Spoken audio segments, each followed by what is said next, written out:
आम चर्चा करवा तो 100% मूल्य केते तुम कहता किसी ना 100 ऊपर लिखा परसेंटेज पचार मैंने लेक्चर सर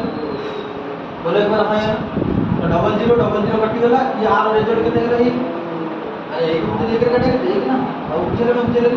आम मैंने गोटे कथा जानले कि ये थी परसेंटेज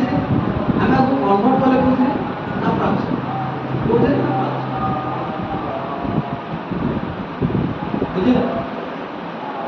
बुझे ना बुझे ये तो अच्छे सिंपल मेथड रे आ गोटे अच्छी लेंदी मेथड माने कौन बहुत जाए समझ कि हमको कहदेला 1/2 परसेंटेज मूल्य मुझे पता तो 62/3 परसेंटेज मूल्य 9 1/11 परसेंटेज मूल्य मुझे पचार यदि पचार कौन करें मत गोटे कथा फ्राक्शन अच्छे ना परसेंटेज अच्छी